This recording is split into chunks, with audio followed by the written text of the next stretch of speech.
amigos. Estamos aqui mais uma vez para darmos continuidade ao nosso projeto Nos Passos de Emmanuel, né? É um projeto que a gente sempre fala que nós estudamos o Evangelho do Cristo de acordo com a doutrina espírita, seguindo como linha de raciocínio os livros da coleção Fonte Viva, né? Atualmente nós estamos com o livro Pão Nosso. Começamos com o livro Fonte Viva, né? E estamos dando sequência com o livro Pão Nosso, usando as passagens do Evangelho que esses livros nos trazem, com as breves discussões que eles também nos trazem, né? E a gente tenta contribuir mais um pouco, trazendo uma visão do nosso cotidiano, das nossas rotinas, enfim, dos desafios que cada um de nós enfrenta na vida, né? Trazendo um pouco das nossas vivências também, para que a gente possa enriquecer um pouco mais o texto e que esse enriquecimento, de repente, nos auxilie na nossa caminhada, na busca do nosso aperfeiçoamento espiritual, na busca daquilo que tanto almejamos, que é construir uma vida mais sólida, mais alegre, mais feliz para nós mesmos e para todos aqueles que estão à nossa volta, sempre tendo como base, sempre tendo como linha de caminhada o Evangelho do Cristo, né? Porque é isso que vai ser o nosso pilar. A gente sempre fala que nós somos seres espirituais, tendo uma vivência material, na materialidade. E a gente precisa pensar que nós temos que buscar as coisas do alto, como o próprio texto vai nos dizer. Hoje nós vamos estudar o texto Guardemos Saúde Mental, capítulo 177 do livro Pão Nosso, né? E a gente pede a Deus que nos ilumine, que nos intua e que nos auxilie em buscar realmente aquilo que possa nos contribuir com a nossa jornada, contribuir com o nosso pensamento, trazer recursos para que possamos enfrentar os nossos desafios de maneira mais sublime, mais eficiente e com o peito aberto para receber realmente o amor que Deus tem por nós. Então vamos à leitura e os breves comentários que nós vamos fazer do nosso texto de hoje, Guardemos Saúde Mental. Uma coisa tão necessária que todos nós desejamos e buscamos tanto. E que muitas vezes nos debatemos com inúmeros desafios. Guardemos saúde mental. Pensai nas coisas que são de cima e não nas coisas que são da terra. Nos disse Paulo na sua carta aos Colossenses, capítulo 3, versículo 2. O cristianismo primitivo não desconhecia a necessidade da mente sã e iluminada de aspirações superiores na vida daqueles que abraçavam no Evangelho a renovação substancial. O trabalho de notáveis pensadores de hoje encontra raízes mais longe. Sabem agora os que lidam com os fenômenos mediúnicos que a morte da carne não impõe as delícias celestiais. O homem encontra-se, além do túmulo, com as virtudes e defeitos, ideias e vícios a que se consagrava no corpo. O criminoso imanta-se ao círculo dos próprios delitos, quando não se algema aos parceiros na falta cometida. O avarento está preso aos bens supérfluos que abusivamente amontoou. O vaidoso permanece ligado aos títulos transitórios. O alcoólatra ronda as possibilidades de satisfazer a sede que lhe domina os centros da força. Quem se apaixona pelas organizações caprichosas do eu, gasta longos dias para desfazer as teias de ilusão em que se segrega a personalidade. O programa antecede o serviço. O projeto traça a realização. O pensamento é energia irradiante. Espraiemo-lo na terra e prendermos-emos naturalmente ao chão. Elevemo-los para o alto e conquistaremos a espiritualidade sublime. Nosso exercício, nosso espírito residirá onde projetarmos nossos pensamentos. Alicerces vivos do bem e do mal. Por isso mesmo, dizia Paulo sabiamente, pensai nas coisas que são de cima. Texto muito claro, que eu acho que a gente não precisa nem tecer muitos comentários, né? Que, como o título diz, guardemos saúde mental, nós devemos ter a consciência que esse nosso momento aqui é transitório. E que se não elevarmos os pensamentos para o alto, que se não pensarmos nas coisas que são de cima, nós teremos um desgaste muito grande no nosso momento presente, dentro da materialidade, mas também sofreremos as consequências após o nosso desencarne, porque não nos desligaremos daqui, né? O texto começa citando, né, os cristãos primitivos, né, que tinham essa consciência e que buscavam essas inspirações superiores, né, abraçando o Evangelho do Cristo na sua renovação substancial. Hoje, o Espiritismo nos traz, através dos fenômenos mediúnicos com os quais nos deparamos, né, que a morte ela não nos liberta daquilo que fizemos aqui dentro da materialidade, né? A morte não nos impõe as delícias celestiais, ou seja, ela não nos transfere de patamar. A gente simplesmente sai da materialidade, mas a nossa mente, o nosso pensamento, aquilo que nós construímos, que nós buscamos aqui com tanta avidez muitas vezes, né? Permanece depois que nós desencarnamos, porque as nossas paixões continuam presas na vida terrena, né? E aí ele traz uma série de exemplos, né? O homem do além encontra no além-túmulo as virtudes e os defeitos, as ideias e os vícios a que se consagrava no corpo. Ou seja, se ele foi virtuoso aqui na Terra, ele conseguirá encontrar toda essa virtuosidade. Se ele buscou as coisas do alto, ele terá mais facilidade de se desligar da materialidade, né? E buscar realmente o crescimento espiritual. Mas se ao contrário, ele se prendeu aos seus defeitos, aos seus vícios, ele continuará preso a isso e terá muita dificuldade de se desligar dessa materialidade. E aí ele cita alguns exemplos, né, do criminoso, que muitas vezes se prende aos delitos e aos criminosos que foram parceiros deles. E mesmo desencarnado, ele continua preso àquilo, né?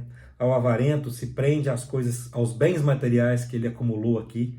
E às vezes ele desencarna e continua preso a tudo aquilo que ele construiu materialmente aqui falando e tanto valorizou, né? E a gente sempre fala, né, que caixão não tem gaveta, mas a gente continua preso. Às vezes a gente não parte, espiritualmente falando, e continua preso a tudo aquilo que a gente construiu, porque a gente não consegue se libertar, porque o que a gente deu valor foi aquelas questões materiais. O vaidoso permanece ligado aos títulos. Um exemplo claro disso pra gente é André Luiz, quando desencarna, né? Que ao chegar no nosso lar, ele fala, mas eu era médico, eu sei cuidar desses pacientes, né?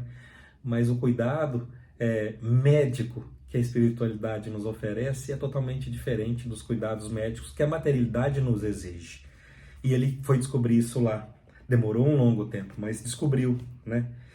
E citamos outros exemplos, né, da questão do alcoólatra, que muitas vezes continua ligado na tentativa de se satisfazer daquelas paixões que orientavam os centros de força dele, né?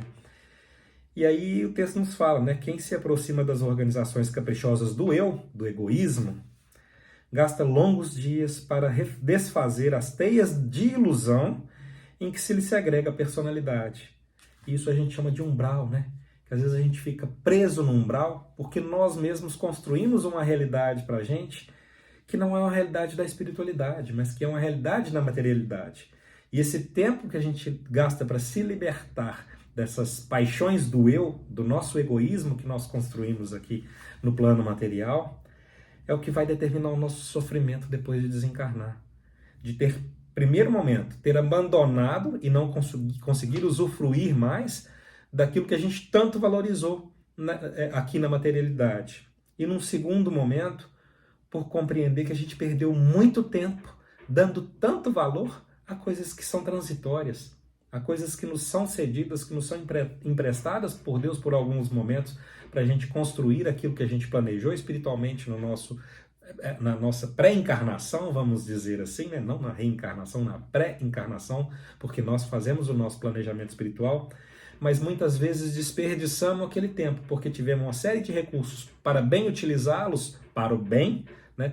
Para a construção do nosso ser espiritual e para a construção espiritual do nosso ambiente que nós vivemos, mas quando a gente desencarna e acabou valorizando muito mais as questões materiais, a gente percebe que a gente perdeu muito tempo, que a gente perdeu uma grande oportunidade de nos evoluirmos espiritualmente.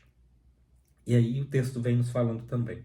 O programa antecede o serviço. Esse planejamento, né, esse projeto traça a realização. Nós planejamos isso quando nós estávamos no mundo espiritual, prestes a reencarnar. Só que se a gente perder, né, esse tempo, a gente acaba no sofrimento depois quando a gente desencarna. Então a gente precisa ter atenção no nosso programa. Atenção que nós somos seres espirituais nessa experiência material, então façamos como propósito de vida crescer espiritualmente, usando todos os recursos que a gente recebe como empréstimos para nos auxiliar no nosso crescimento e auxiliar no crescimento daqueles que estão à nossa volta. Que a gente projete, que o projeto traça a realização, né? Que a gente realmente tenha consciência desse nosso projeto. Meditando, entrando para dentro de nós, percebendo aquilo que realmente nos movimenta e buscando o nosso propósito de vida, porque cada um de nós, se buscar o autoconhecimento, vai enxergar o seu propósito de vida. E aí o texto vai terminando para a gente falando, o pensamento é energia irradiante. Se a gente tiver o pensamento preso na terra, nós naturalmente nos prenderemos ao chão, nós nos prenderemos às coisas materiais. Mas se a gente tiver o pensamento elevado para o alto, nós conseguiremos enxergar aquilo que nós necessitamos conquistar na nossa caminhada espiritual, para alcançar essa espiritualidade sublime que tanto desejamos. Nosso espírito residirá onde projetarmos o nosso pensamento. Se a gente projetar o pensamento na dor, se a gente projetar o pensamento nas coisas materiais, que às vezes a gente acaba perdendo qualquer coisa que nesse momento é transitória, nós damos tanto valor àquilo, nós estaremos presos em tudo aquilo que nós valorizamos. Mas se nós projetarmos esse pensamento para o alto, para o nosso crescimento espiritual, para o que o Evangelho do Cristo e o Cristo vivo nos mostrou que é capaz de realizarmos, e ele não pediu muito da gente, ele pediu para que amarmos a Deus sobre todas as coisas, a lei divina, que é o nosso norte, e ao próximo como a nós mesmos, né?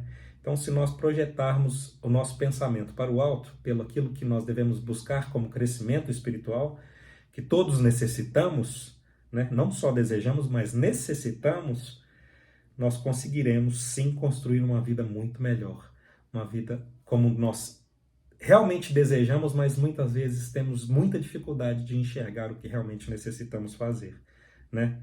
Por isso mesmo nos dizia Paulo, sabiamente, né? Pensai nas coisas de cima, porque um dia nós partiremos daqui e deixaremos tudo aquilo que construímos na materialidade, mas levaremos conosco tudo aquilo que nós construímos na espiritualidade, espiritualmente falando. Ou seja, vamos nos construir sendo cada vez melhores para nós mesmos e para o próximo, amando a Deus sobre todas as coisas e ao próximo como a nós mesmos, nos auxiliando, sendo caridosos com as pessoas que estão à nossa volta e conosco mesmo, amando as pessoas que estão à nossa volta, mas nos amando também, reconhecendo os nossos defeitos, reconhecendo as nossas necessidades, mas percebendo que aonde quer que nós estejamos, seja o rico, seja o pobre, seja o branco, o negro, seja o doutor, seja o trabalhador rural, todos nós temos a possibilidade de fazer o melhor com as ferramentas que temos naquele momento. Que saibamos utilizar as ferramentas que temos naquele momento para construir a nossa caminhada sempre pensando no alto e deixando um pouco de lado aqui essas coisas que tanto valorizamos na materialidade. Essa era a nossa mensagem de hoje, espero ter contribuído. Construamos cada vez mais o hábito de pensar nas coisas do alto, que eu tenho certeza que se a gente fizer isso e perceber que somos espíritos eternos, né, e não seres humanos, e somos seres humanos transitórios aqui, a gente vai se desprender cada vez mais dessa materialidade, ter uma caminhada muito mais leve, né, nos entristecer muito menos com as perdas que nós porventura acabemos por ter, né? Seja um ente querido, seja um relacionamento que acaba, seja um dinheiro que de repente a gente perde, um patrimônio que de repente a gente lutou tanto para construir e acaba se indo, mas que tem muito a ensinar para a gente, que a gente aprenda com os ensinamentos que a vida tem a nos oferecer, com todas as perdas, né? Para que quando a gente não estiver aqui, a gente não continue preso aqui a esse plano. Fiquem com Deus, até a próxima. Espero ter contribuído com mais esse estudo, né? E contamos com vocês para os nossos próximos estudos, que, se porventura sejam sensibilizados por isso, nos ajudem a divulgar o nosso trabalho. E espero que a gente possa sempre tocar o coração de todos vocês que nos ouvem, de todos vocês que nos seguem. Fiquem com Deus e até a próxima.